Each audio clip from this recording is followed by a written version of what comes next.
Welcome back to the channel, guys. This is my 2023 KTM 450 XCF, and we're going to do an oil change on it today. It's currently got 12.1 hours, and it's already had its 1 hour oil change. As you can see, the oil looks super clean, and it calls for oil changes every 15 hours. I baby this bike, so I could easily go, another 3-4 more hours and have no problem whatsoever.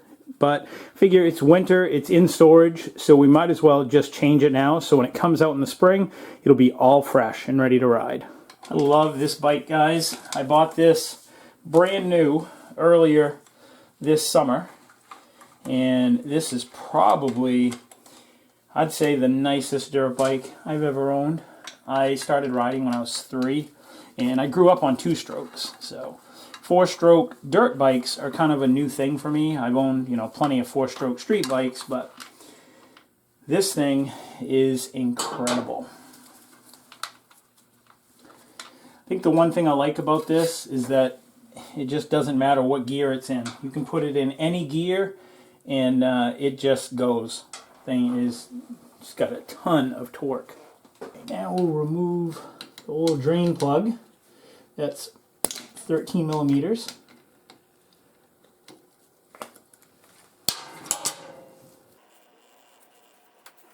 And just for the heck of it, I'm going to drain it into a paint filter to see how clean or dirty the oil is and see if it picked up any particles or fragments.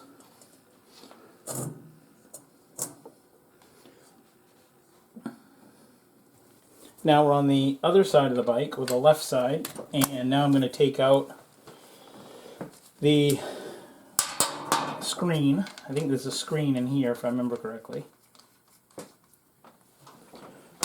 And we'll run this through the filter as well.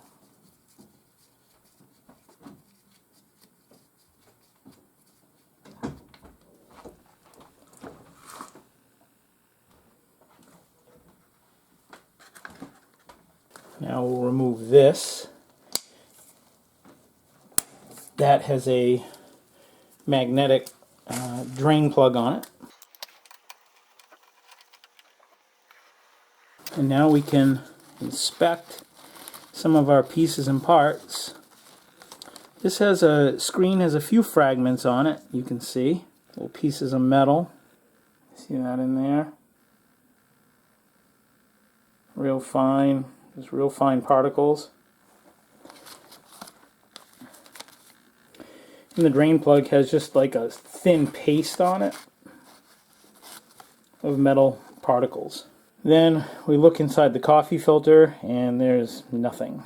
So coffee filter's super clean, so no issues there. Now I'm just going to wash this stuff up with some contact cleaner real quick.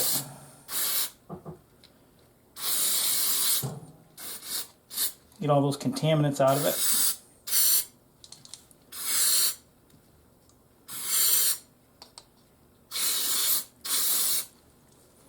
There.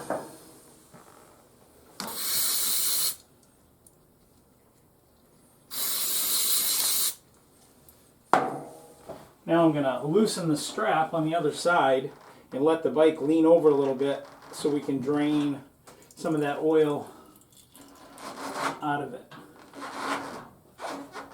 Not that it matters, but we'll try to get every little last bit out of it.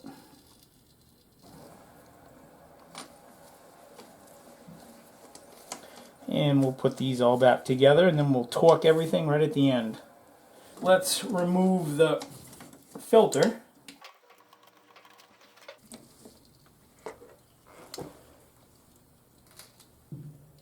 Alright, now that we got the filter drained, let's put the screen back in it and collect any other drips that come out of this.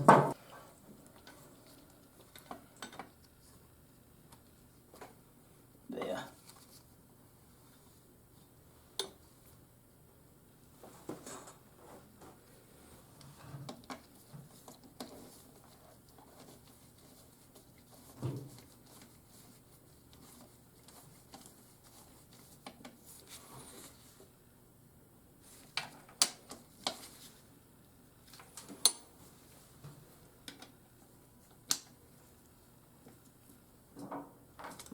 Now we're going to tip the bike the opposite way.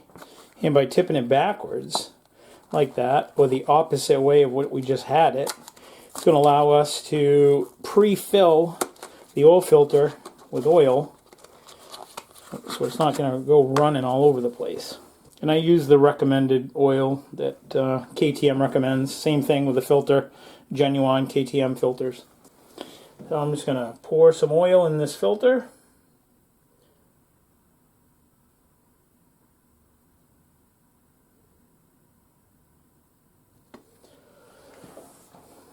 Let it start oozing out a little bit.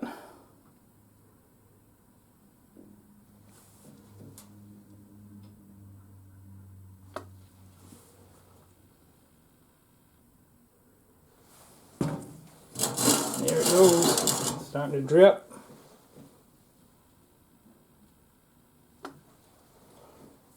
And in it goes.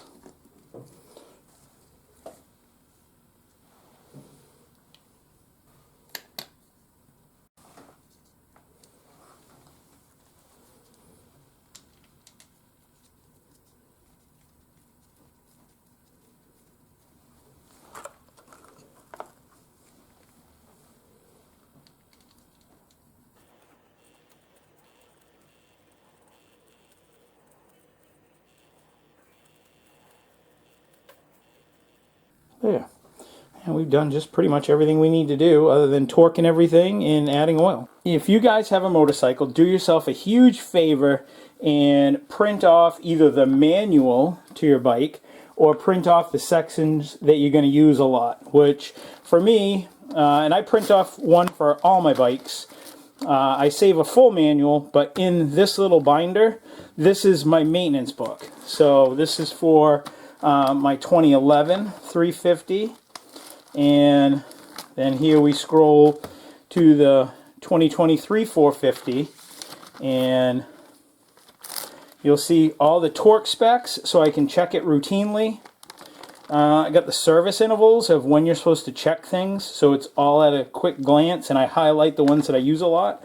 And then I have an oil change section, and this is just a super huge time saver, guys. So it just will make sure that you get it right every time and you're not guessing. So for me, like step one, it says remove the oil drain plug. I put a note that I need a 13 millimeter, and I write that down for each one of the fittings that they have me take apart, and I also highlight what the torque spec is, so when I put it back together I can torque it to what the factory wanted. So for this plug right here, the one underneath the bottom that we removed first, it's going to be 15 Newton meters, 11.1 foot-pounds, or 133 inch-pounds. I convert it to inch-pounds because I think my torque wrench reads in inch-pounds. So, and then I do the same thing all the way down through, and that's what we're going to do.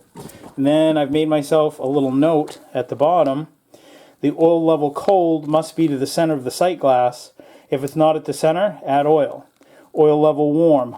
Wait 1 minute, must be within the middle of the sight glass to the upper edge. If not, add oil. This just makes it super awesome to have it at your fingertips, and you're not guessing, you're not wondering, and you're not fumbling around and forgetting where you left off. So let's go right back to the first bolt. It's a 13 millimeter socket, and we're going to tighten it down to that torque setting.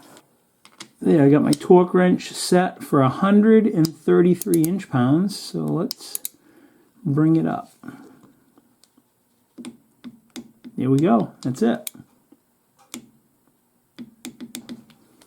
It's not very much. So plug number 3, that's also 13 millimeter. That's also going to be 133 inch-pounds. Here we go. Just turn just ever so slightly. Then drain plug number 1, also a 13 millimeter socket. That's going to be 177 inch-pounds. Alright, I've reset this for 177. There we go. Then the last one is the oil filter cap screws. It's an 8 millimeter socket, 88 inch-pounds.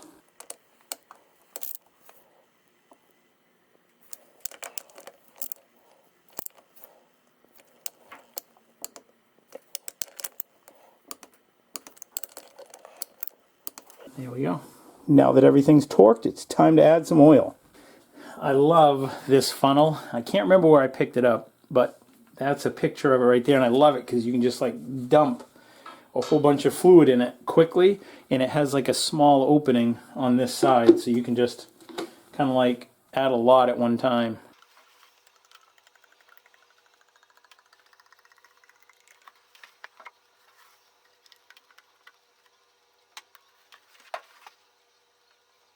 So now what I'm going to do is I'm going to hold the kill button while I hit the starter button to get the oil pumped through the bike. You can see the oil level is all the way to the top of the sight glass. It's going to go down though once I crank it.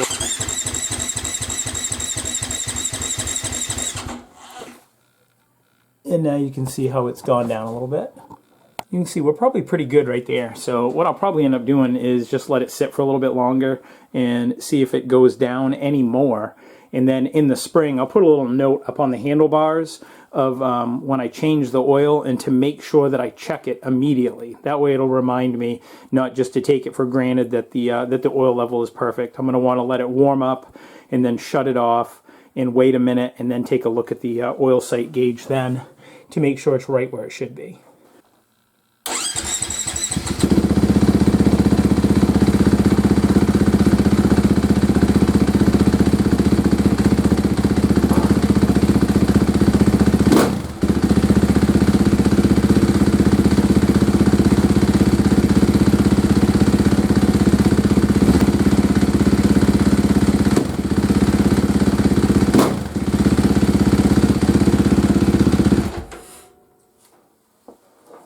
Quiet, huh?